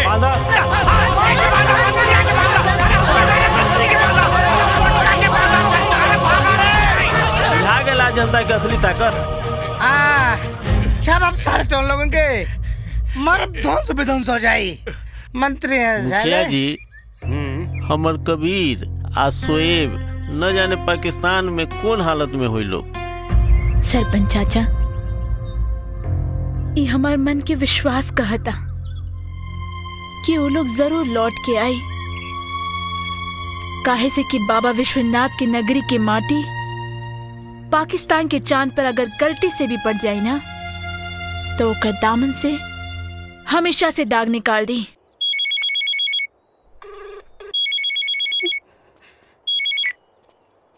हेलो, उस कुत्ते को फोन दो। अपनी सांस पकड़ के रखना। खबर सुनने के बाद जान जिगर से बाहर ना आ जाए। सर पे कफन बांध के चलने वाले जान की नहीं सम्मान की फिक्र करते हैं। कबीर चाचा, तू चिंता मत करिए। हमार चियल इतना जरूरी नहीं है जितना आकर मरल जरूरी। बदन के किले के पास पहुंच जाना। पता चलेगा कि असली मर्द की पहचान क्या होती है। आ रहा हूं।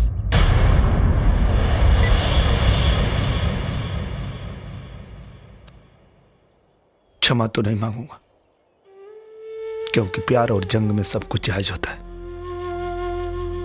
शायद आप न होती तो दाऊद को यहां तक नहीं ला पाते। अब देखते हैं तकदीर जीत की माला किसे पहनाती है। आपने इतना साथ दिया, बहुत शुक्रिया। आप जा सकती हैं।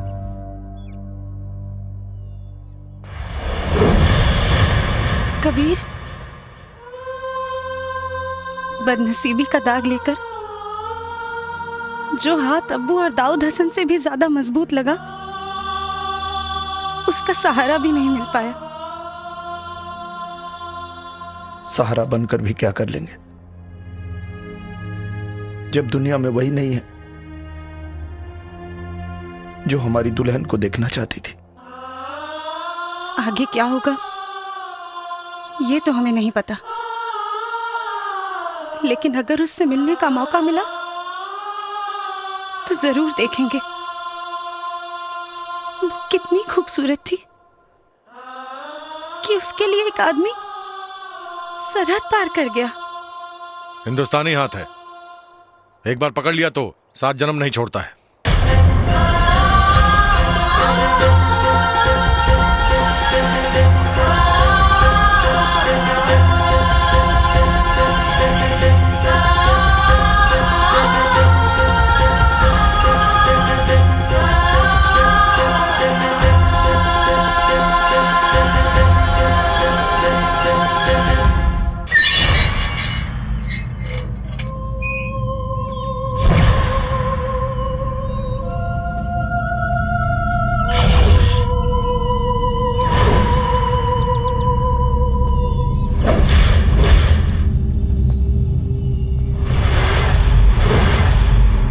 को मोहरा बनाकर मर्द होने का फक्र करता है। औरत को मर्द मोहरा बनाता है तो बच्चे को मोहरा बनाने वाला ही होता है।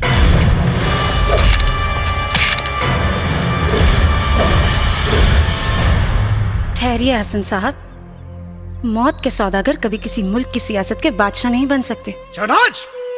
अल्लाह के वास्ते कुछ मत कहिए अब्बू।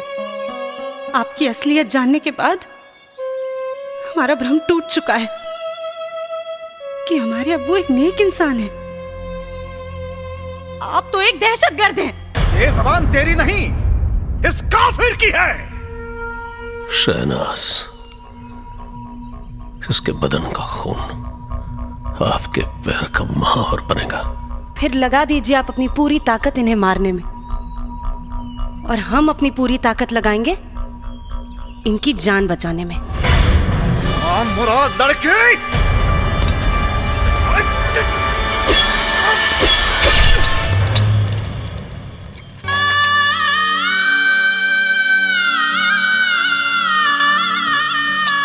देखा हसन साहब, किसी नेक इंसान का खून कभी पांव का महावर नहीं बल्कि मांग का सिंदूर बनता है।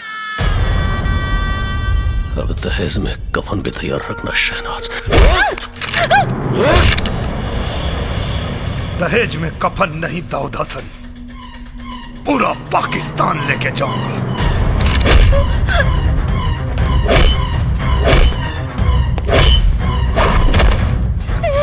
साले, बहुत दौड़ाया तूने मुझे।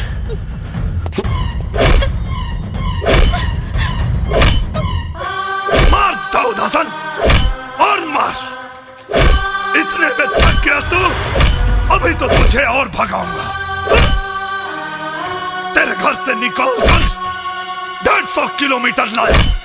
अब तेरे मौत की सीमा रेखा 13 किलोमीटर बची है दाऊद हसन। जितना मार सकता है। रुक जाओ दाऊद हसन, वरना तुम्हारी ये माशुका तुम्हारी तकदीर का फैसला कर देगी। अपने आदमियों से कह दो कि बंदूकें फेंक दे।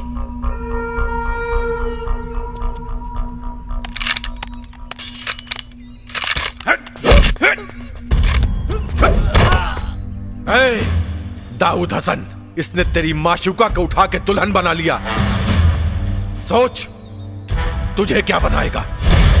और तू हैदर अली, ऊपर वाले का शुक्रिया अदा कर, क्योंकि तूने तो अपनी बेटी के लिए चुना था, लेकिन बेटी ने मर्द चुना है।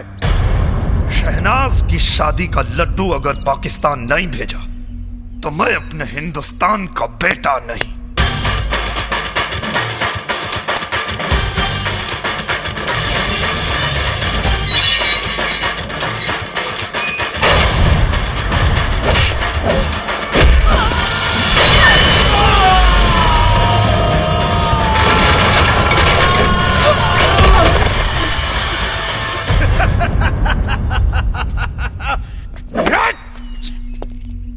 एक अदना सा वो काफिर हिंदुस्तानी हमें ये बता गया कि जिसे हमने शेर समझा था, मर्द वो यकीनन गीदड़ है। गीदड़, हट! गीदड़।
खातिर जान देवे में बड़ा मजा आवेला। पहलवान आज ले नालायक रहल, लेकिन लायक के मौत मरी। वो अकेले ना, दुगो का लेके।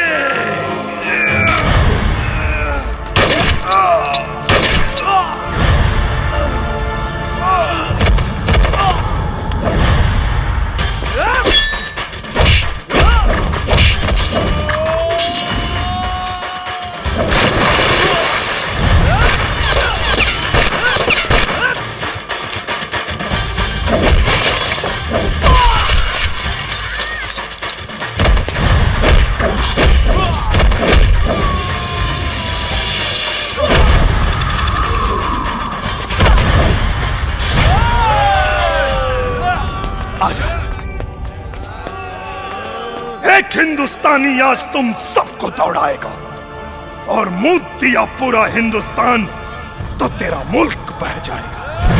शंखनाद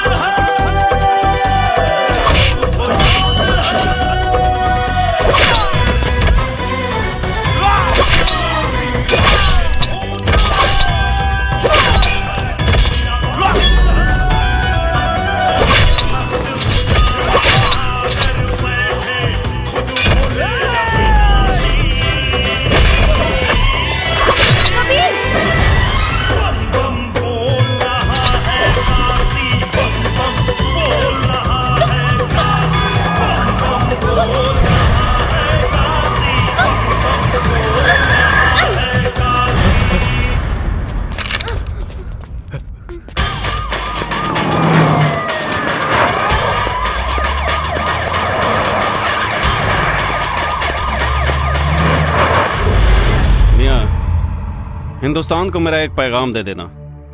जिस मुसलमान का ईमान मुसलसल हो वो गद्दार नहीं होता, वफादार होता, चाहे वो हिंदुस्तान हो या पाकिस्तान।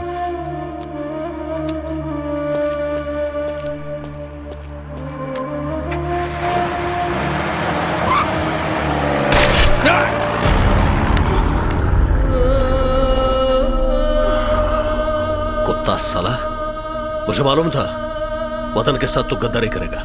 तुम्हारे भी ताबूत में कील ठोक दी है हमने।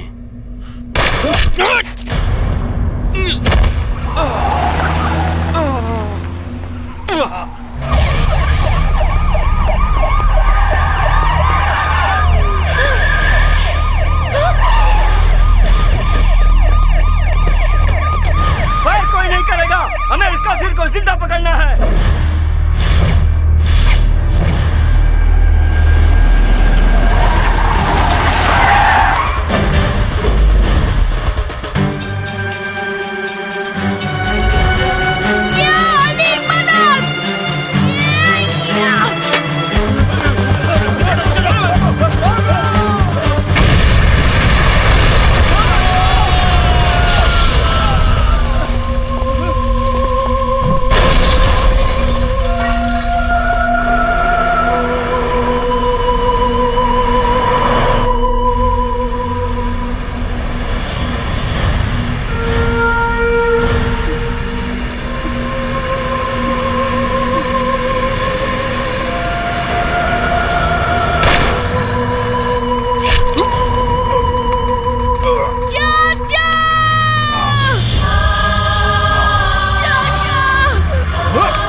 बजरंगी चाचा की क्रिया याद करा, अम्मी अबू के, कोमल बुआ के। हमनी के जेल से ज्यादा होकर मरल जरूरी बा। मारो चाचा, मारो। अब अपन जमीन ज्यादा दूर नहीं है, मारो।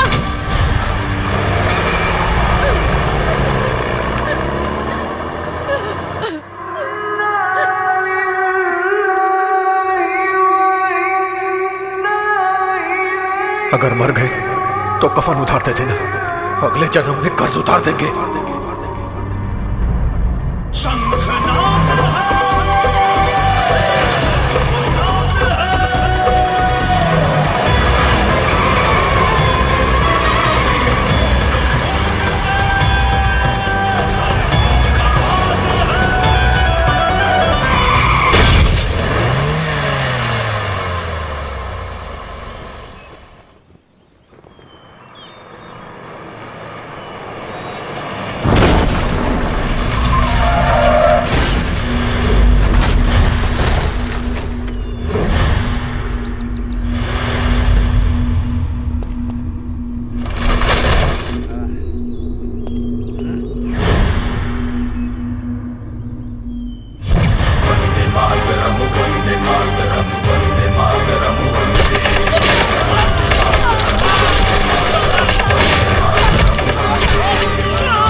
दोनों देशों की सरकार इतनी निकम्मी नहीं है दाऊद हसन। तुम्हारे आने से पहले तुम्हारे गुनाहों की फाइल पाकिस्तान से हिंदुस्तान आ चुकी थी।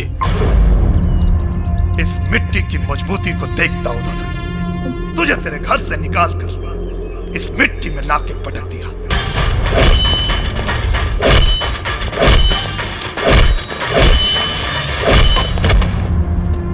इन कदमों को देख दाऊद हसन, तुझे पता चलेगा कि बेटे की जगह हमेशा बाप के पैरों में होती है।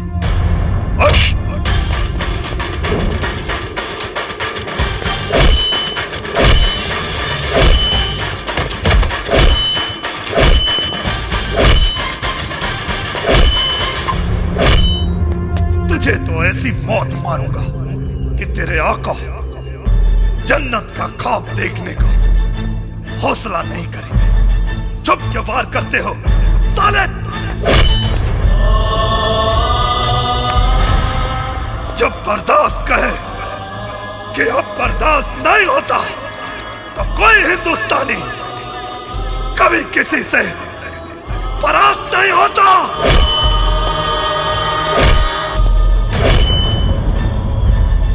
अब की जंग छिड़ी तो चेहरे का खौफ बदल देंगे। इतिहास की क्या औकात है, पूरा भूगोल बदल देंगे। लाहौर से गुजरेगी गंगा, इस्लामाबाद की छाती पे फहराएगा तिरंगा। रावलपिंडी से कराची तक सब कुछ गर्क हो जाएगा। सदियों सदियों तक तेरे जैसा शैतान नहीं होगा। कश्मीर तो होगा लेकिन पाकिस्तान नहीं होगा।